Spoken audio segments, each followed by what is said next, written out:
Hello, wonderful listeners, and welcome back to another episode of Voices of Change. Today we have two very special guests with us, Marie and Majella from the parish of St. Teresa of the Child Jesus, Prince's Risborough in the Diocese of Northampton. They have been volunteering with CAFOD for over 25 years as part of a CAFOD group. In recognition of their incredible service, they've recently been presented with papal blessings for their group. Marie, Majella, it is such a pleasure to have you both here. Thank you for joining us. How are you? Very well, thank you, Celeste. Thank you for asking us. Thank you. No worries at all. Thank you, ladies. So, as we normally do with our podcast, we do start with a quick fire round of questions just to get to know you both a little bit better. So, are you ready? Yes. Perfect. Okay. So, can you tell us about a saint that inspires you and why? I will choose St. Teresa of Lisieux.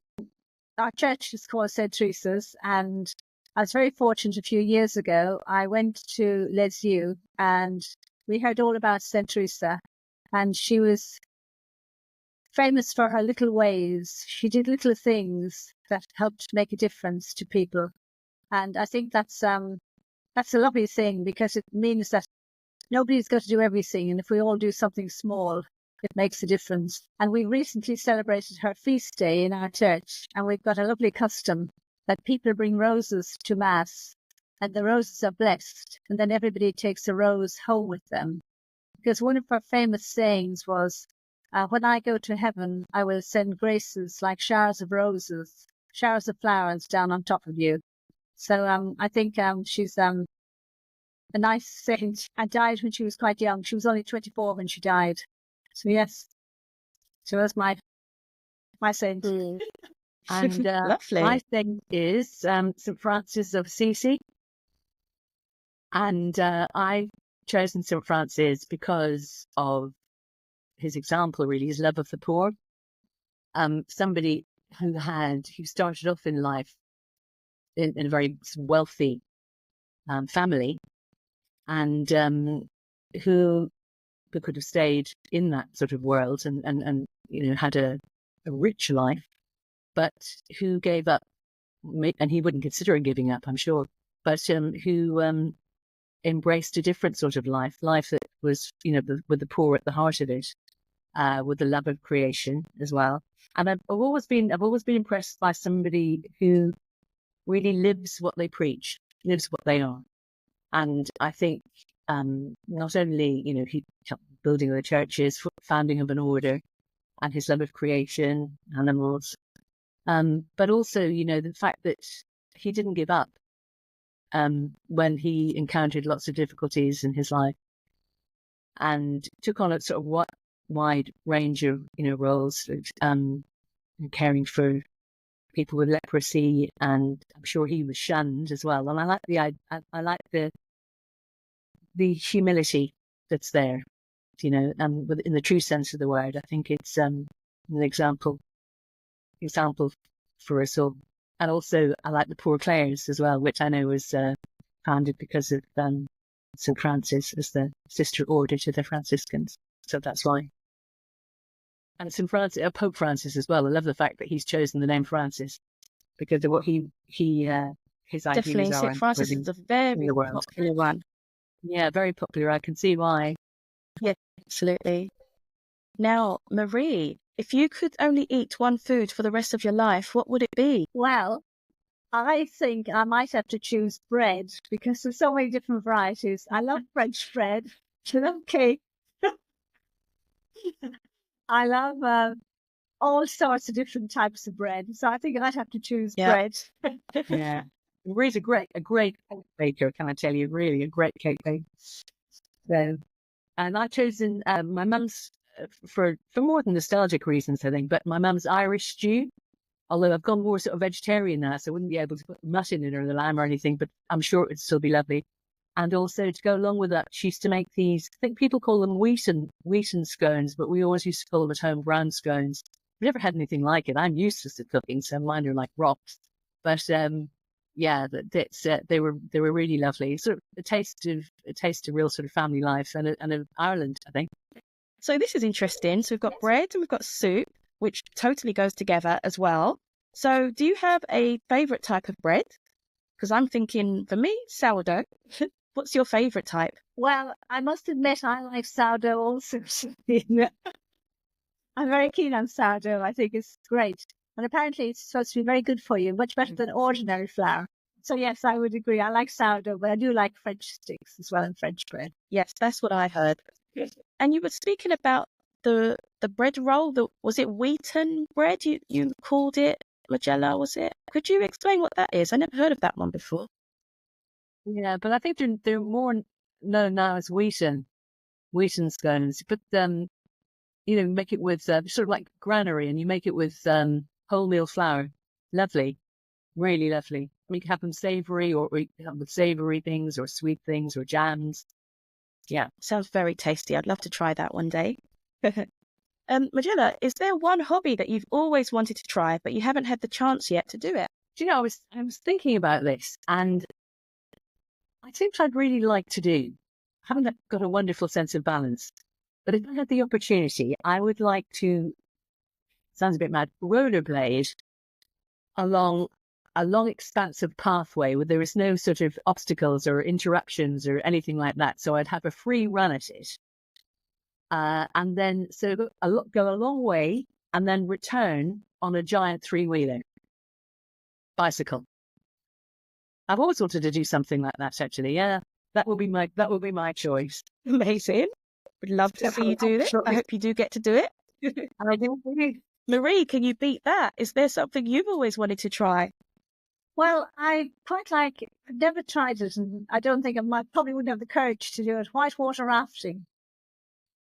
I've seen programs on TV, and it always looks very exciting. Quite dangerous, but I think that would be. I would give it a go. You are both very much into the going fast. I think speed is something that you both enjoy from what you're telling me. So I hope you get to try the white water rafting as well, Marie, at some point. You don't know. Lovely. Thank you both so much. I think we've got a little bit more information about you. We know you a little bit more. Fantastic.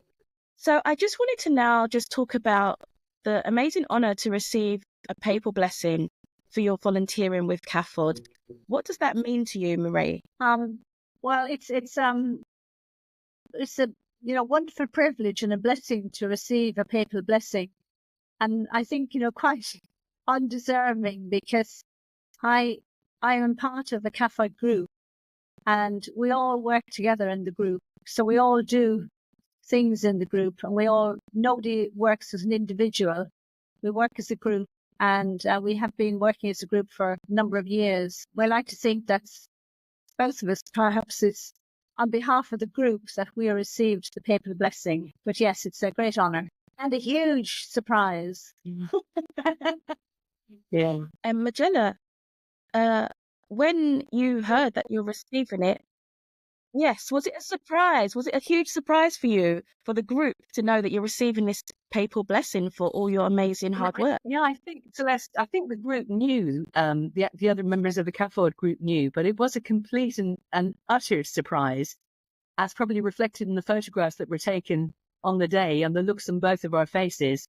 I mean, it was a wonderful surprise and a humbling experience. We thought, quite rightly, was to celebrate the wonderful Debbie and the amount of time that she had been with us, leading us, and from Northampton. And we thought, this is great. We want to go to mass for this, and I'm so pleased that Debbie's going to get applauded for all the work that she does. And then when our names were mentioned, I was at the back of the church, and I have to say it was rather embarrassing because I hadn't even really ironed my top very well. It looked a little on the shabby side, I think. You were wearing a lovely dress, I seem to remember, Marie. But when Debbie mentioned, the 25 years and the papal blessing, oh my goodness, it was wonderful. And it was really lovely and actually very humbling and also very moving. I found it really, really moving, actually, I have to say. And then to receive the blessing, it's such a beautiful piece of paper, it's really lovely, decorated, and to come from Pope Francis, wonderful. And as I'd echo what Marie said, it really is. It sort of represents the CAFOD group, our group, because we are sort of a team, and that's that's the blessing of it, actually. So we felt really happy obviously for ourselves, it would be lies not to say it, but also because of what it meant for the group. And people were so generous with their comments and a genuine delight. And then we had a lovely celebration afterwards in the club room, didn't we, Marie? Yes. Yeah, and with the cake and everything. So yeah, meant a lot. Oh, so you had a celebration as well. Was there some nice sort of refreshments or something like this, some cake? Yes. The CAFOD group had prepared all this in advance, but as Majella said, we didn't know about it. They all knew, but we didn't. So yes, we thought it was all for Debbie. We have been preparing, they prepared the refreshments, and we understood it was going to be celebrate Debbie. She was working in our area for 10 years, and it was going to be her celebration. So yes, so everything had been prepared. And just to throw in at this point, because Marie won't say this, but Marie actually made a cake for the occasion as well to bring along, because she's great at doing that. So Marie's cake was there on the table as well. Right of place. Wow. We have many talented parishioners out there, baking, that's amazing. You've got that skill, that's fantastic. I heard that there were a lot of cakes going on, and was your cake the one that also had CAFOD on it, or was that another cake that another parishioner made? Another parishioner made that cake. She's wonderful. For any event in the parish, she always makes a special cake. She's very talented. That's brilliant. There's a lot of talent out there. Fantastic. So if we cast our minds back some 25 years, can you share with us what first motivated you both to start volunteering with CAFOD, and what keeps you both going after all this time? Maybe Majella, you'd like to start off? Yes, I'd love to start off, because I know Marie won't want me to say this, but the reason I joined the CAFOD group was because Marie asked me, actually, and she was, I think, instrumental in getting quite a few people involved, because she was our leader of the group, I think on 2 occasions. Am I right, Marie? Yeah, I think. Yeah, and I think with any group, you always need somebody who's at the helm, who's quite inspirational and encourages you and is an organizer. Because there are a lot of people like me who are the sort of the followers, who like to participate, but you always need that person. And so it's a bit, like knowing somebody who lives their life by example, what they believe. And then being as it is now, actually, being part of the group is, I think, so important, because, CAFOD is a very well-run organization. And it's nice to be part of that. And it's nice to see things, however difficult it is in this world. And my goodness, there are so many difficulties now, and so many people suffering, that things are achieved, and you feel you're working towards a common goal. And we were saying that you were saying this the other day when we were talking about this, Marie, that it's important to be part of a Catholic organization. That's what you were saying, wasn't it? Yes, because one of the reasons why I think CAFOD is a really good organisation, of course, it's the official charity of the Catholic Church in England and Wales. And because of that, it carries a lot of weight. And also, it's good governance. It's very accountable, very transparent. And I think all those things matter, because sometimes you hear from people, you can hear, where does the money go? But with CAFOD, it's very transparent. The money goes directly to the people who need it. And that sort of fills me with hope, and also inspiring, because you want to continue doing things for CAFOD and continue volunteering. That's really wonderful that you can say that. And as people who've been with CAFOD 25 years volunteering, you can see really the good that comes out from all the work that's done, all the campaigning, fundraising, things like that. Would you say that it's really, because we're going to have people who are listening who may want to be a volunteer, or they may think, I don't want to do it on my own. So what would you say are the best reasons to try, if you can, to form a group of volunteers? Because I'm thinking it's great because you get to meet different people, for example, in your parish, who you may not normally get to see and get to meet. So would you really kind of say it's a great idea to have a parish group, CAFOD group specifically? Yes, I think it's very good to have a group. And how I got involved was I was taking part in running half marathons I was doing. And there was a gentleman in the diocese who used to organize a half marathon, and he'd have different people from different churches taking part. And we did this every year in High Wycombe. And then one year they raised money for CAFOD, and the regional organizer, who at the time was Tony Gareth, he came along, and they'd organized a barbecue afterwards. So I got chatting to Tony and I said, oh, we haven't got a CAFOD group in our parish. And he said, well, would you like to maybe organize and start one? He said, first thing to do is ask your parish priest, would he be happy? And if so, I will come and do a talk for you. So I asked our parish priest, and he was very happy for Tony to come and do a talk for us about CAFOD. So I invited and put in our newsletter that we were having a meeting, and the CAFOD regional organizer was coming to talk to us and tell us about the work of CAFOD. So we arranged an evening and advertised it. And then on the day, people turned up. But I was disappointed because I felt more people should have come. There was only about 12 or 15, I think, at the group. And I was expecting there'd be... So after the meeting, he said to me, well, how do you think that went?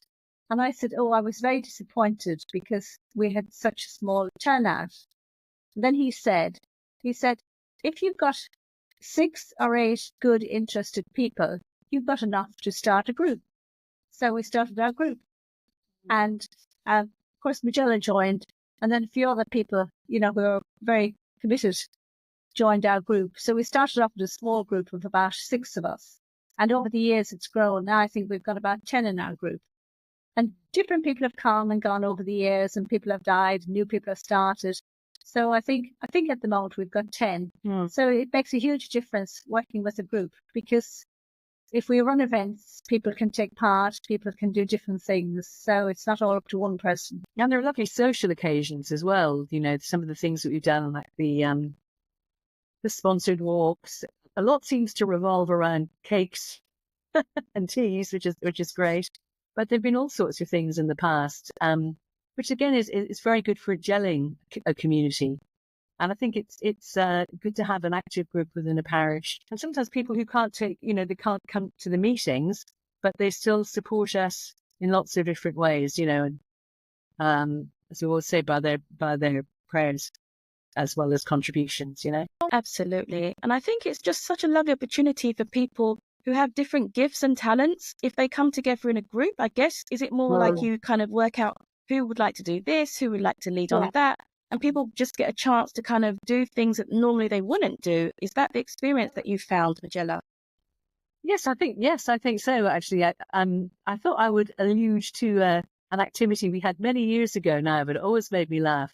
And we had, it was a fundraiser, which can I just throw in at this point? Debbie said something at our last meeting a few weeks ago in Beaconsfield, and she talked about fundraising being a ministry. That made such an impression on me, actually. And I think, looking back over the years, I think it really has been a ministry, and it's a wonderful way to think about it. I was thinking about this the other day. Do you remember the occasion we had the casino evening? We had a casino evening, and it was such a hoot because it was when the nuns used to be it's the nursing sisters at the retreat, which was a nursing home nearby. And quite a few of the sisters came, actually, and they were the best at gambling, weren't they? They were really into it. They loved it. It was hilarious. So these sorts of get-togethers, it's a lovely way of getting to know your parish as well. Not only to know the gifts of the group, but to actually have a wider remit of getting to know people in the parish.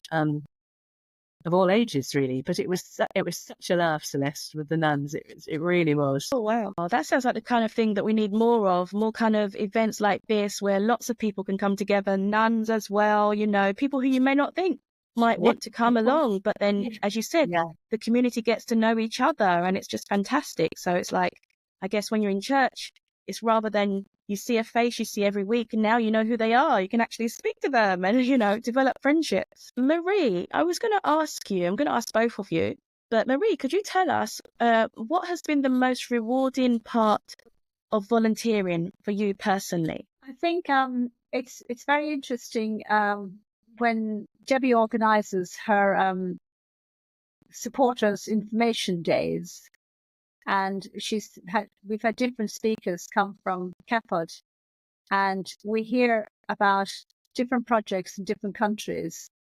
And last year, a lady came and spoke about her experience in Afghanistan and how badly the women were treated and how things have changed since the Taliban took over. So it was very interesting to hear firsthand how things are in that country. But that's just an example. It's always something very interesting to hear from people who have had the experience of being in those countries and can come back and tell us about it firsthand.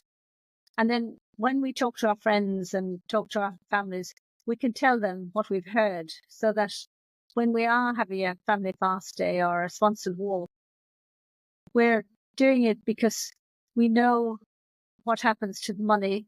When we raise it, it goes directly to those people most in need. And we've had the second-hand experience from those people who've been there. So I think that's what I find very rewarding, hearing those people speak and just from their experience. Now, that's really good because, we do have a lot of experienced people who have been to the countries that we work in. And so I think as a parishioner, as a CAFOD volunteer, it's really important, I would say, to hear directly about what's really happening and see that all the work that you're doing to pray, to raise funds is going directly to help people. So it is truly making a difference. So that was very interesting to hear that you get visits from certain staff to talk about our projects. I was wondering, Majella, do you have a similar rewarding part of volunteering that kind of sticks to you, to your mind? I'd echo what Marie says, and I think it makes a difference also to the parish, because I think I've noticed this in recent years, really. It's after the family fast day, one of the family fast day talks, and then you're highlighting somebody's story, and then you often get people saying afterwards, "What happened to you? Have you heard back from? What's somebody's particular story has struck a chord." And I know we were told at the last meeting in Beaconsfield, it's not always possible to get specific information about the person for whom you're giving the particular talk. But it's enough to know the feedback that you can actually give back about maybe not that particular person, but other people who have been helped by whatever CAFOD has been doing. And also as well, it struck me the last time, about the thinking about this, which is valuable, and I need to do more of it. I think, Marie, you do loads of it, but I need to do more of it, is writing directly to the MP, to your MPs, trying to be more on the front foot about that, see what you can get done. And I really think that's a really valuable part of campaigning, because we had a Zoom meeting, didn't we, with our local MP, and it's also always lots of obstacles to ensuring that all voices are heard. But I just think that's a really, really important part of campaigning, to get to those in power, really, political power. No, I agree. Totally agree. And it's great that you have the opportunity to even meet your MP to raise these points, these important points that otherwise people may not really know about. So I think definitely it just shows how valuable the voice of the group, the CAFOD group, is in things that can raise points that people don't talk about, issues that are off the radar. For example, I remember we had our emergency appeal for Sudan as well. And of course, that wasn't really covered in the news, in the mainstream news as much.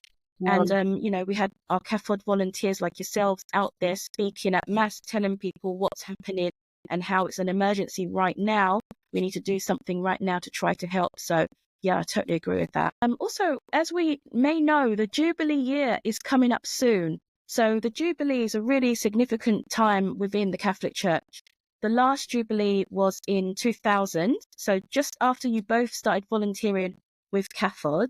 Can you tell us how you got involved back then for Jubilee 2000 and what significance the Jubilee held for you at that time?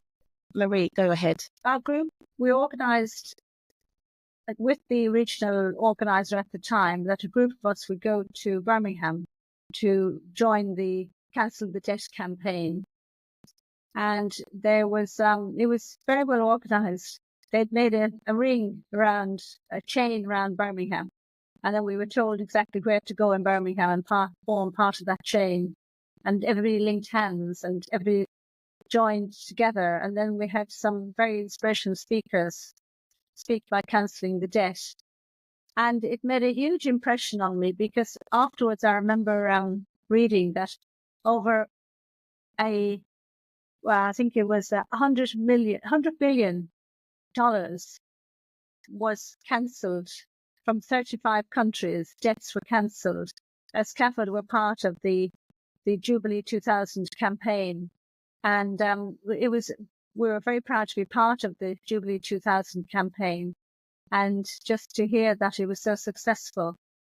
So I think it was a very successful event, and it was wonderful that so many people took part and so many CAFOD volunteers took part as well. And also to be part of something with lots of other groups was wonderful. And I think, as you know, everybody says, we work better together and we can achieve more if different groups and organisations get together. Their voice is louder and the voice is more likely to be heard. Majella, do you agree? Do you echo the same thoughts Yes, about absolutely. that? Could you tell us what you remember from that time? I didn't get to Birmingham. I do remember forming part of a human chain. I thought it was in London, actually. Maybe I remember I think we did quite a big thing about the petition signing, didn't they? Because I remember they got a huge number of people signing, quite rightly. And I remember being very proud that it had such, that it brought in so many people. I mean, so many groups were involved in this. It had a real sort of driving force. And you were mentioning, I can't remember this, but I'm sure we must have heard her speak. Was it Lady Marie? And Pettifor, I think. She led the group, but she was very influential, and she had, as Majella said, brought in a lot of people. I know there was Bono, U2, and Bob Geldof, Ho. Yeah. So many people from different backgrounds, pop stars, politicians, and it was very, very successful. And it really galvanized people. And actually, they did, as you say, did come out with positive results. Thank God. Yeah, it's amazing how everyone got really behind it. I do remember it at the time, and it was huge. It was amazing. People from all walks of life, as you said, Marie, got involved, and got behind it. So it's fantastic, and I'm hoping that it will happen again for the next Jubilee next year, that more people will get behind it for sure. So next year's Jubilee is themed Pilgrims of Hope. As long-standing volunteers, obviously you've seen so much. You've been part of human chains, as you've described. It's amazing. So what does hope mean to you, Majella? Gosh, hope. Does hope mean to me? I think hope means not to give up. I think that's the thing, to feel sustained in the light of so many difficult things that are happening in the world at the moment. So many people, as we all do, all need help. So I think it's a galvanizing spark to have faith and to realize hope is part of love, and that it's incumbent upon us to, I think, embrace the sort of pilgrim idea that it is a journey. It's an ongoing journey. We don't, maybe please God, in the next world there won't be any suffering.